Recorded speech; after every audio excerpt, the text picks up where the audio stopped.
In this episode of Step Into the Blue, To get him out of there. Our objective was to find the guy. I think he said he just made a heroic rescue. Either that or he has to hurry to the restroom.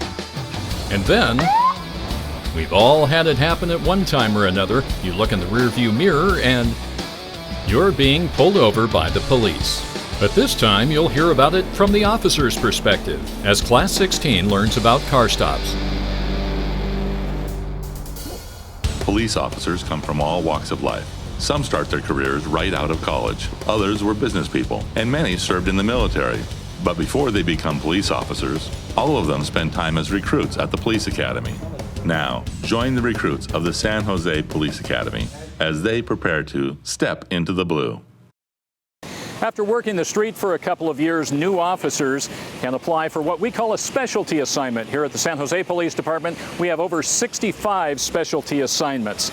Now, right here, we have members of one of those specialty units, and this is the horse-mounted unit, or at least part of it. We actually have 14 horses in all that make up the horse-mounted unit. Now, what they do is they patrol the downtown area where we are right now.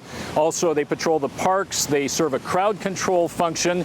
And they're also wonderful ambassadors for the city of San Jose. Everybody likes to come up and pet and talk to the horses, and as well as the officers. Now, that's still a few years away for the members of Class 16, so let's check in and see how they're doing in the police academy as they prepare to step into the blue. There is no such thing as a typical day in law enforcement. Things can literally change from minute to minute, and that requires training for incidents that might seldom, if ever, occur. Today, the members of Class 16 are participating in a training exercise involving a WMD, or a weapon of mass destruction. Well, they are doing a WMD event. In other words, they're going to respond to what we tell them is an explosion at PAB. They're going in to rescue a downed officer in a contaminated environment. Now, it's already been swept for secondary devices and for chemical agents. So our bomb squad's been there, and so is hazmat. Hazmat tells them that there's something in the air, but they're not quite sure exactly what it is, only that their filters will protect them as well as their personal protective gear. So these young officers are going to go in and rescue a downed officer and perhaps deal with some unique scenarios on the way through. And regardless of whether you're talking about a night out on the town or responding to a hazmat event, proper attire is a must. The suits that the recruits are putting on now are what we call a level C suit. It works with the APR respirator, or what most people call their gas mask. And the suit will seal up and encapsulate the officer and keep them splash-proof and have a certain level of chemical resistance to contaminants that they will find in an explosive type of environment, or a biological environment, or a chemical environment. The recruits enter the scene of the simulation to rescue the injured officer, and as Recruit Mountain explains, what they found could easily have been mistaken for a Hollywood set, complete with special effects. Lots of smoke, flashing lights, and screaming actors covered with fake blood. So we went into a room that was supposed to have had a bomb go off with some kind of gas being emitted, and there's role players everywhere. They're all put up in makeup, and they're bloody, they're gory. They had parts of people laying around. They had debris everywhere. We were tripping over. We went in with our team of, we have 5 guys, and we went and saved the officer. Brought him back out to safety. Yes, there are times when the police academy is fun, but this simulation also provides a valuable learning experience for the recruits. Now, even though they all realize that this is just a training exercise, it's still stressful, particularly when there are so many victims to be rescued. It's often under such chaotic circumstances that mistakes are made, and it's much better to make them here than during an actual incident. Well, what happened, we did the scenario like Mountain said, and I got left behind. I was point, I found the entrance out, and I went to clear a right area, turned around and my team was gone, they left me. It's probably because I'm Fremont PD, but it's all right. Actually, everybody in the academy is on the same team, regardless of what department you work for. That camaraderie even extends to helping your teammates scrub down during the decontamination process. And a helping hand while trying to get out of the suit is also much appreciated.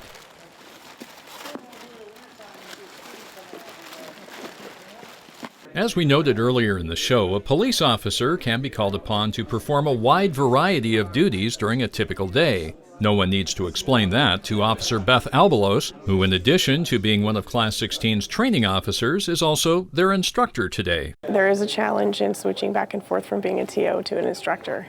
As a TO, it's one role, and then you have to completely change hats to be an instructor, because I have to make sure that they're comfortable enough that they'll interact so that they can actually learn the material that I'm teaching them.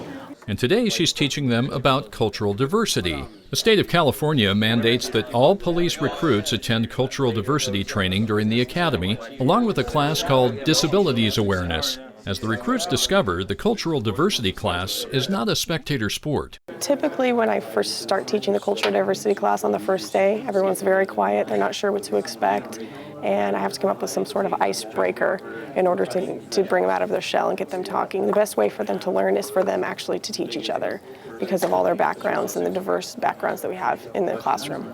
We have black, white, which encompasses Irish, German, Dutch, etc., English, Arabic, Egyptian, Italian, Hispanic, and I'm sure there's a few others that I'm missing, so it's pretty diverse. And it's not long before the recruits are talking openly, sharing details about their cultural backgrounds. In a diverse community like San Jose, such training helps maintain the relationship of trust and respect with the community that they will serve as police officers. The one thing I'd have them take away from this class is to be open-minded. Open-mindedness, and to be aware that not everybody's exactly the same. There are different ways of doing things. It's a Thursday, the sun is shining brightly, and the birds are flying overhead. On a side street just south of the San Jose International Airport, Class 16 is learning how to perform a basic part of police work, the vehicle stop. It sounds simple, doesn't it? Just pull in behind the violator's vehicle and turn on the red lights, right? Oh, first things first. First thing you do, you're getting on dispatch. You're talking to dispatch. Let them know where you're going to be at. In this case, we're at Asbury and Spring Street. So you let them know your location. As you're doing that, you're hitting your seatbelt. You're hitting the lights and hitting the siren. Then as soon as you do that, you have to communicate with dispatch, give them the actual plate number on the vehicle, get out of the vehicle safely. So, and operate the lights, back the lights off, turn the wheels outward, hit the emergency brake. Make sure you don't catch your baton on the actual seatbelt when you're getting out, so you don't hang yourself trying to get out of that vehicle. That's hard. And for me, being a big guy, it's even with the seat back, it's still difficult to unfold those legs and get out of that car and get out of it quickly and safely without falling, on my hands and knees. How did I do? I did all right. Didn't turn his wheel out. I turned my wheel out. But it's just all day we've been practicing, so it's getting a little easier every time. It's always nice to have the support of your colleagues. Got hands, he's not going. Well, the recruits will have plenty of opportunities to practice, but right now the instructors are adding yet another element to the vehicle stop scenario. Well, that's not supposed to happen. What do you do when the driver decides not only to leave the car, but to sprint off toward the horizon? While your inclination might be to run after him, you never know who else or what else might still be in the car.